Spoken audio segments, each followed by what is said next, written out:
आज हम जिस इम्पॉर्टेंट टॉपिक के बारे में बात करने जा रहे हैं that is stereochemistry, which is very important from class 11th level, 11th 12th and up to graduation and post graduation. Stereochemistry बहुत ही इंपॉर्टेंट रोल प्ले करती है in determining the reaction strategies and in elucidating and seeing that how the structures, how they behave in two-dimensional and three-dimensional spaces. As we all know that isomerism is an important term which is used in studying stereochemistry. So isomers क्या होते हैं? पहला प्रश्न ये है कि isomers क्या होते हैं। आइसोमर्स वो कंपाउंड्स होते हैं, ऐसे ऑर्गेनिक कंपाउंड्स जिनके सेम मॉलिक्यूलर फार्मूला हों but different physical and chemical properties, इनको हम आइसोमर्स कहते हैं। आइसोमर्स बेसिकली दो प्रकार के होते हैं। There are two types, constitutional and stereo isomers. Constitutional isomers को हम स्ट्रक्चरल आइसोमर्स भी कहते हैं एंड स्टीरियो आइसोमर्स को हम स्पेस आइसोमेरिज्म भी कहते हैं। स्ट्रक्चरल आइसोमेरिज्म 6 प्रकार की होती है। There are 6 types: chain isomerism, position isomerism, ring chain isomerism, functional isomerism, metamerism and tautomerism. And stereo isomerism is divided into enantiomers and distereoisomers. Distereoisomers are further divided into geometrical isomerism, conformational isomerism, we have the meso compounds जैसा कि हम आगे भी अपने slides में देखेंगे, and epimers. Now stereoisomerism, same bonding sequence, different arrangement होता है स्पेस में। इसमें एक एग्जाम्पल आपको दिया गया है, that is, I will explain this example. C double bond C आपका लगा हुआ है, you have an H over here, H। इसी जो स्ट्रक्चर आपका हॉरिजॉन्टल बना हुआ है उसको आप वर्टिकल डायरेक्शन में अगर आप बना लेते हैं तो it will be very helpful कि आपको आसानी से चीज़ें समझ में आ जाएं कि सिज कब होता है और ट्रांस कब होता है। तो एज़ यू कैन सी कि ये आपका है जिसमें आप देख रहे हैं H और H, ये दोनों जो ग्रुप्स हैं ये सेम साइड पे, सिमिलर ग्रुप्स जब सेम साइड पे होते हैं then we called it as a cis isomer. Similar groups are on same side, then आप इसको बोलते हैं cis isomer। और आप देखिए जैसे एग्जाम्पल में आपको डेमोन्स्ट्रेशन किया गया है, so you can see very easily that the cis isomer जिसमें मैंने आपको बताया H और H सेम साइड पे होते हैं, so that is the cis isomer, and in which the H and the OH are on the opposite side, so that is the, जैसे fumaric acid में आप देख रहे हैं कि fumaric acid the structure as you can see, इसको और detail में बनाया गया है। मेल्टिंग पॉइंट इसका 287 डिग्री सेंटीग्रेड है। ये एक बहुत ही एसेंशियल मेटाबोलाइट है and as you can see here in the previous slide ये मैलिक एसिड है।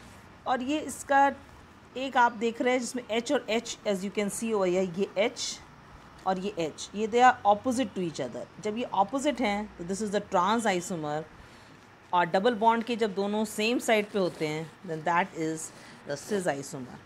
So as you can see this is the cis isomer, the other one is the cis isomer, and the cis isomer को हम malic acid कहते हैं। उसका melting point 138 degree centigrade है, toxic irritant है।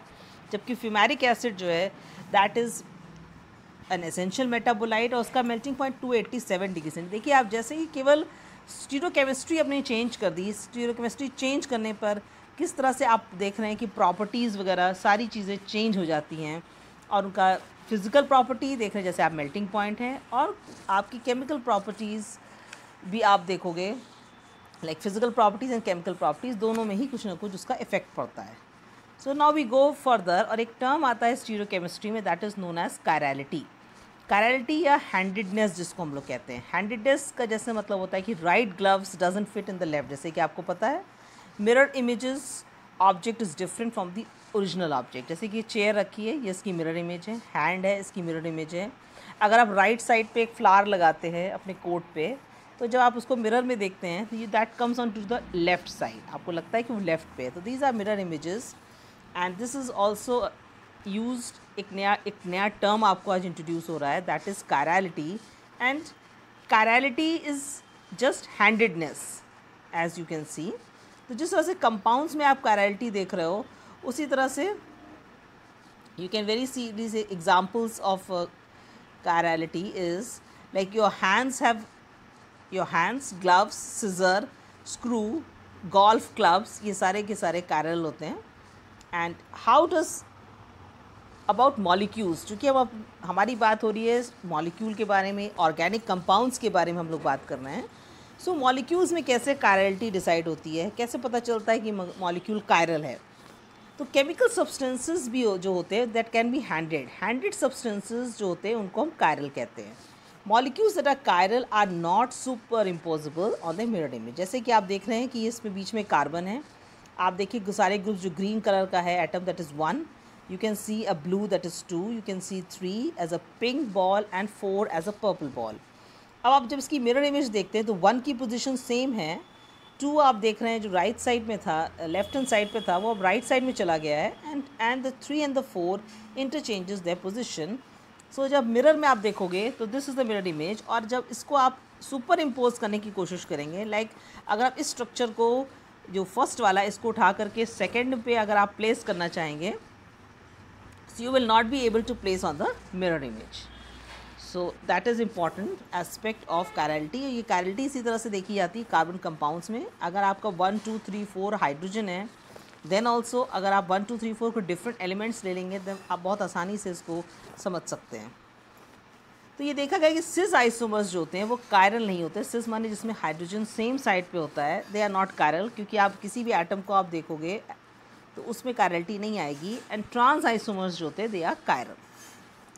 एनैंशियोमर्स क्या होते हैं? They are non super imposable mirror images and they are different. तो इसका मतलब कि जो आपने प्रीवियस स्लाइड में देखा that was the previous slide as you have seen, like this is आप इसको एनैंशियोमर कह सकते हैं. They are mirror images but they are not super imposable. तो ये एनैंशियोमर्स इनको आप बोल सकते हो. So these are known as enantiomers. And as you can see the chirality in molecule, the cis isomer is achiral, trans is chiral. enantiomers आपने देखा non super imposable mirror images हैं, डिफरेंट मॉलिक्यूल्स होते हैं. One enantiomeric form, इसमें enantiomers में देखिए one enantiomeric form of limonene. Limonene जो है वो आपके ऑरेंज में पाया जाता है और लेमन में पाया जाता है. And this is a compound which gives orange and lemon a specific, उसमें जो एक स्मेल होती है जिसको आप आइडेंटिफाई कर पाते हैं कि ऑरेंज है ये लेमन है, that is the compound limonene. But दोनों में केवल एक ही डिफरेंस होता है, दोनों के डिफरेंट एनांशियोमर्स. एक में आपको ऑरेंज में you get plus limonene and in the lemon you get minus limonene. Only the see just a minor change in the mirror images in the position of the atoms and you get two different enantiomers, two different compounds and दोनों की smell अलग है. दोनों को आप easily identify कर लेते हो that this is an orange and this is a lemon. As you can see over here, जैसे कि हमने पिछले स्लाइड्स में भी देखा कि सिस वाले जो होते हैं वो ए कायरल होते हैं, ट्रांस वाले कायरल होते हैं. एनांशियोमर्स नॉन सुपर इम्पोजिबल होते हैं. One enantiomeric form of limonene orange है, दूसरा आपने लेमन को देखा. इसी तरह से one enantiomer of carvone is an essential caraway and then other जो है वो सिपरमिंट है.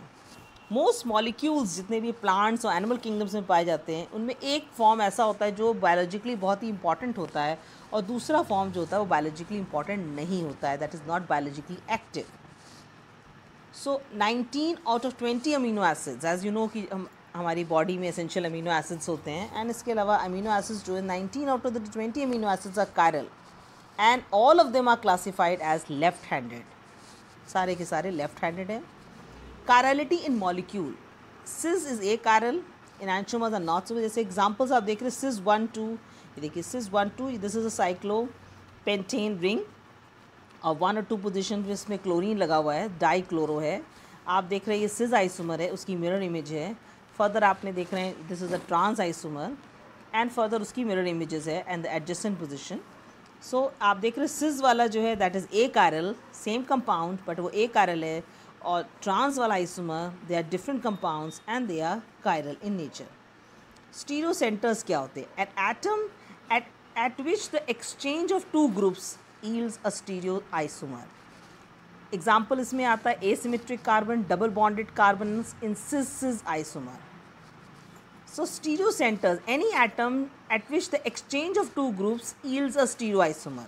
जैसे कि आपने अभी देखा कि एसिमेट्रिक कार्बन, माने ये कार्बन है आपका, इससे CH3 लगा है, एक तरफ आपका C2H5 लगा है। ये जो स्ट्रक्चर बना है that is the Newman's projection formula. This is the bromine, this is the hydrogen. आप देख रहे हैं bromine is above the plane, hydrogen is below the plane, and this is the chiral centre. And अब आप देखिए जो दूसरी figure है इसमें आप देखिए नाइट्रोजन, जो कायरल सेंटर माने कार्बन जिससे लगे हुए चारों ग्रुप्स आपके डिफरेंट हैं। देन कार्बन की जगह पे देखिए दूसरे स्ट्रक्चर में नाइट्रोजन है सेंटर में। All the 4 groups attached to it are different. और दूसरा वाला आप देखिए जिसमें डबल बॉन्ड आपका आ गया है, दैट मीन्स इसमें नेक्स्ट वाली फिगर में देखिए जिसमें डबल बॉन्ड आपका है, सो that is an important aspect. So the double bond जिसमें लगा हुआ है, आप उस सेंटर को देखोगे तो जो स्टीरियो सेंटर इसमें 2 हैं, जबकि बाकी दोनों में स्टीरियो सेंटर एक ही थे। So double bonded atoms in cis isomer and trans isomer, इसमें भी स्टीरियो सेंटर्स प्रेजेंट होते हैं। दैट मीन्स कार्बन जिससे लगे हुए चारों ग्रुप्स डिफरेंट होते हैं, they are known as stereocenters. So as you can see over here in this slide, this is the mirror plane of symmetry.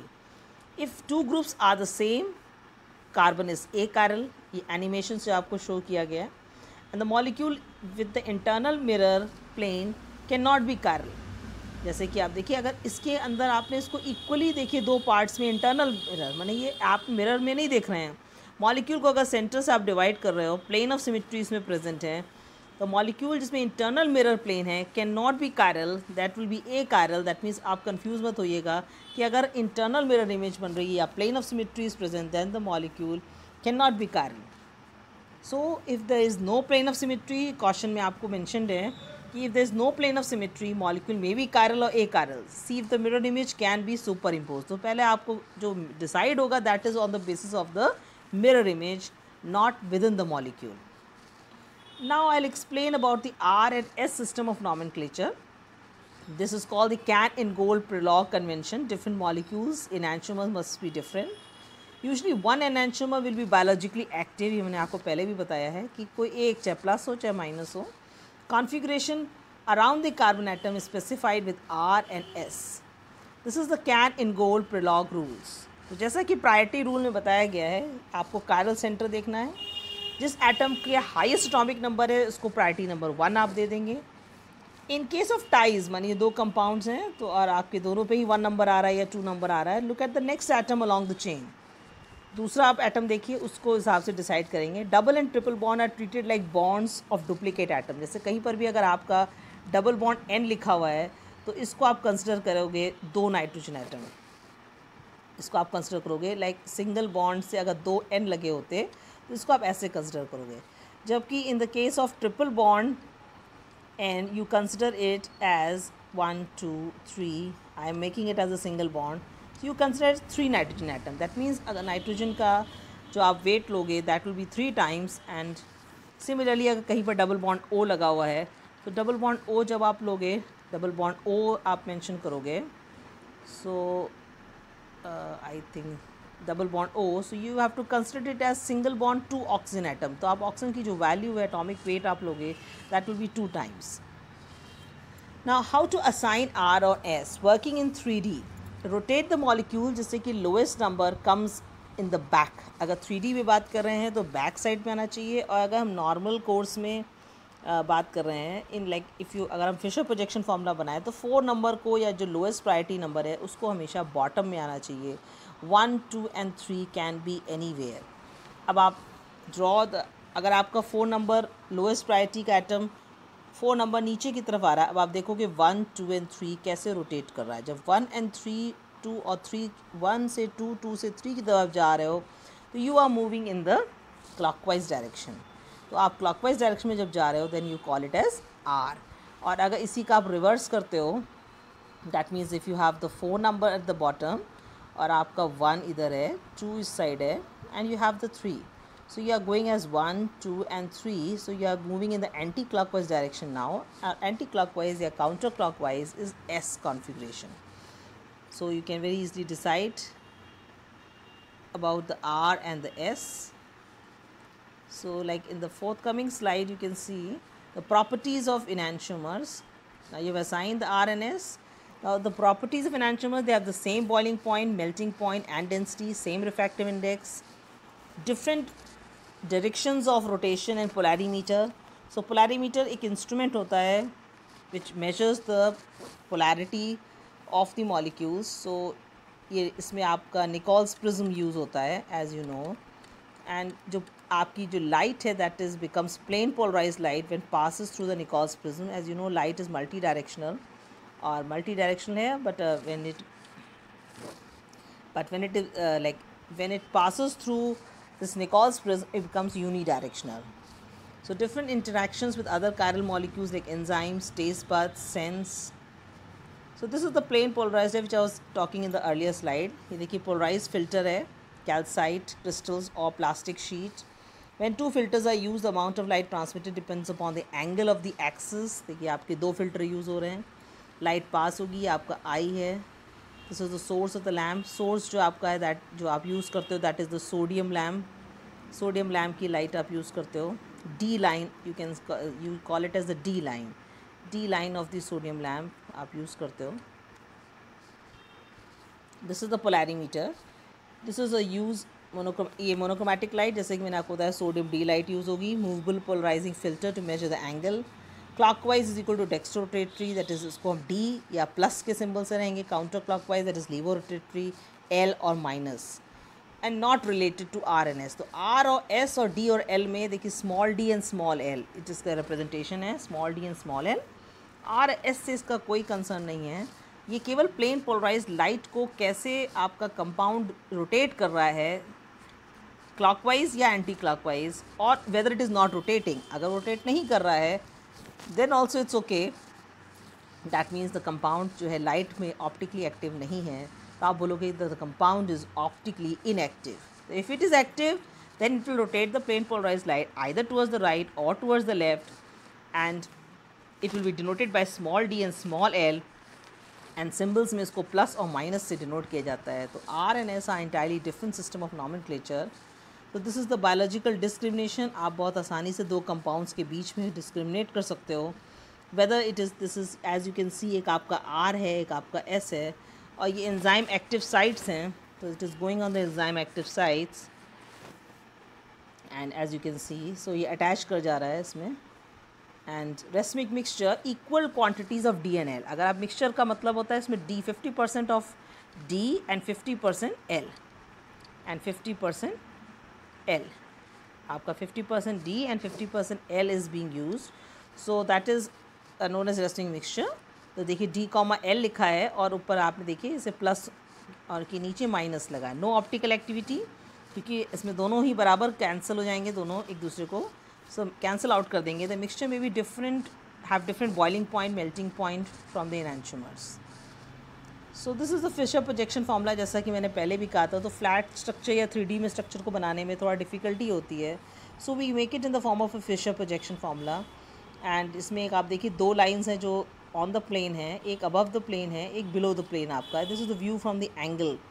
So this is what the structure जो बना हुआ है, that is S-lactic acid, and you can make it in this form. This is the complete structure, and last one is the Fisher projection formula. As you can see, this is the Fisher projection formula which is being showed over here. So lactic acid Fisher projection formula देखिए cross की तरह से हम लोगों ने इसको बना रखा है, और क्रॉस की तरह बनाने के बाद you can very easily put up the groups in 1 2 3 4 position, और आप clockwise इसको vertical आप बना लेते हो. So horizontal lines are forward out of the plane, vertical lines are behind the plane, as you can see. Now this is the Fisher rule. Carbon chain is on a vertical line, horizontal bonds pointing up with respect to the plane of the paper. Vertical bonds जो आपके होंगे वो downwards upwards show करेंगे. Highest oxidized carbon at the top. Rotation of 180 degrees in the plane doesn't change the molecule. Do not rotate 90 degrees. Do not turn over out of the plane. So as you can see, the Fisher structure easy to draw, easy to find enantiomers, easy to find the internal structure. For example, as you can see, this is the you can see there are two CH. The hydrogens are opposite to each other, and this is the chiral carbon. This is one chiral carbon जिसको कि आप asterisk sign से denote कर सकते हो. So asterisk signs आपने denote कर दिया। The groups attach to this chiral centre, आप देखेंगे एक तरफ क्लोरीन ही लगा, एक तरफ हाइड्रोजन, एक तरफ CH3, और बाकी आपका जो कंपाउंड है that is CH3CL। So this is a chiral carbon, asymmetric carbon. तो अपर कार्बन, इसको आप दो, चूँकि इसमें कायरलस में 1 और 2 इसको नंबर आप दे सकते हैं। So you right it is 1 and 2 in number, and as you can see that this is a meso compound. Meso compound क्या होता है कि अब देखिए दूसरा वाले में क्या है कि hydrogen is opposite to each other, ये उसकी मिरर इमेज थी। अब हाइड्रोजन सेम साइड पे आ जाता है। जब आपका सेम साइड पर हाइड्रोजन आ गया देन दैट मीन्स अगर आप प्लेन ऑफ सिमेट्री देखोगे तो एक plane can divide the molecule into 2 identical halves. तो ऐसे कंपाउंड्स को हम कहते हैं meso compounds, as you can see over here. जैसा कि हमने अपने फर्स्ट स्लाइड में मीज़ो कंपाउंड के बारे में बात किया था। सो that is the same. So lowest priority हमेशा कम्स फॉरवर्ड। सो असाइनमेंट रूल के हिसाब से उसको अगर आप देखोगे तो बैकवर्ड रखा जाता है, as you have seen over here. This is the S, this is the S. You can very easily decide कि आपका एस है तो ये molecule and mirror image both would be R. जब दोनों एस है तो उसकी मिरर इमेज में दोनों ही आर आएंगे in this example. And as we are looking forward to the next one,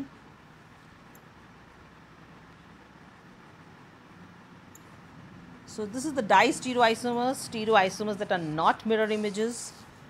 ये मिरर इमेज नहीं है, आप देखिए डबल बॉन्ड है। अगर आप इसकी मिरर इमेज बनाएंगे molecules with 2 or more chiral carbon, ज़्यादातर diastereoisomers, they are geometrical isomers, that means they must have a double bond since they are not mirror images. Cis two butene है और trans two butene. इसमें देखिए आप hydrogen double bond के side पे देखेंगे तो ये हाइड्रोजन जो है आपको ये बना ये हॉरिजॉन्टल है, but when you are viewing it you have to view it in a vertical position. तो जब भी आप देखोगे इसको ऐसे देखोगे तो it will be very easy to analyse कि हाइड्रोजन आपका अक्रॉस द बॉन्ड आपको देखना है। This is the cis one, this is the trans one. And in ring compounds the cis trans isomers are possible, may also enantiomers। trans में आप देख रहे हो for example 1,2 dimethyl, in the example as it is shown 1,2 dimethyl cyclopentane, this is the enantiomer of the trans isomer। and cis isomer में आप देखिए self plane of symmetry है इसलिए ये chiral है, जबकि ट्रांस वाला is chiral but still both are distereoisomers। so they can be 2 or more chiral carbons, enantiomers, distereoisomers, mesomers। you can assign R, S to each chiral centers। more than 2 you can have 3, 4। so maximum number आपको जब बताना हो chiral carbon 2 to the power n, where n is the number of chiral carbons। so that is important formula which is used to determine the number of stereoisomers। in example you can see ये 2 carbon है, इसमें आप देखिए asterisk sign लगा हुआ है 2 position के ऊपर, R कॉन्फ़िगरेशन आ रही, 3 पे R है, this is the tartaric acid. इसी की मिरर इमेज है, you are getting 2s and 3s। As you can see अब देखिए इसी में आपने पोजीशन चेंज कर दी है। And if H and H come on the same side तो आप देखिए इसमें 2 पे R हो गया, 3 पे S है। So this is the meso compound contains 2 or more stereo centres and इसमें स्पेसिफिकली प्लेन ऑफ सिमेट्री है, जो कि पिछले वाले दोनों मॉलिक्यूल्स में आपके plane of symmetry tartaric acid में नहीं थी। तो आप देखिए टार्ट्रिक एसिड को आप किसी भी फॉर्म में बना सकते हैं एंड एक्सप्लेन एंड डिसाइड कि कहाँ पे R कॉन्फ़िगरेशन होगी। R जो टर्म यूज़ हो रहा है that is known as rectus and S is sinister. So these are the particular terms which are used।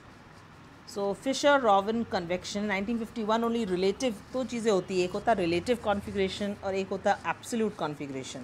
relative माने that means you are relating it to, as the name suggests, you are relating it to something।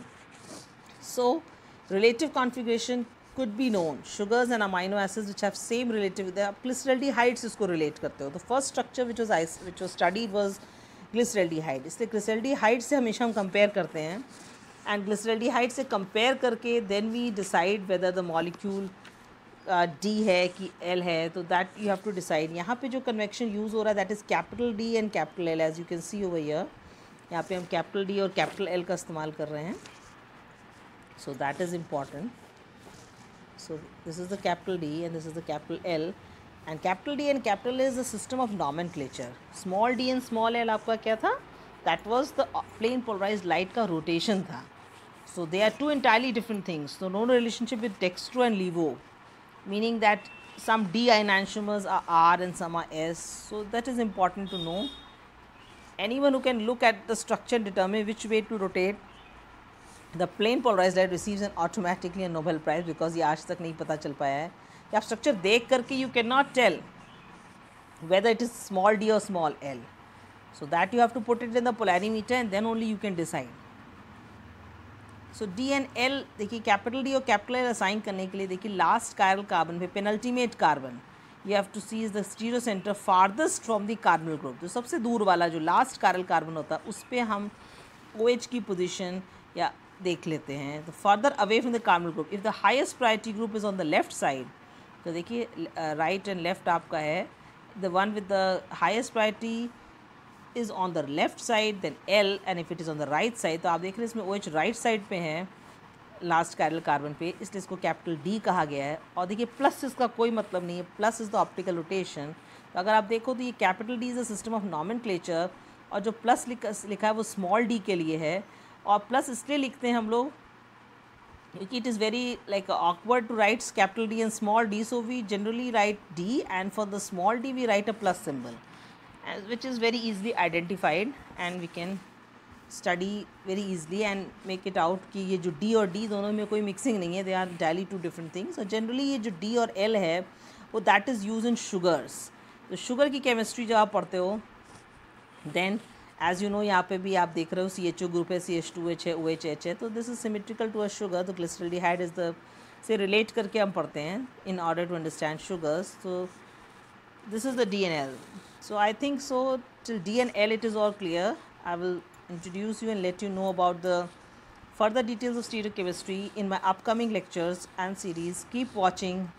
Thank you so much for it may be helpful to you, so that you can have a better understanding at any level you are student for in understanding the stereochemistry. Thank you so much for your patience listening. Thank you.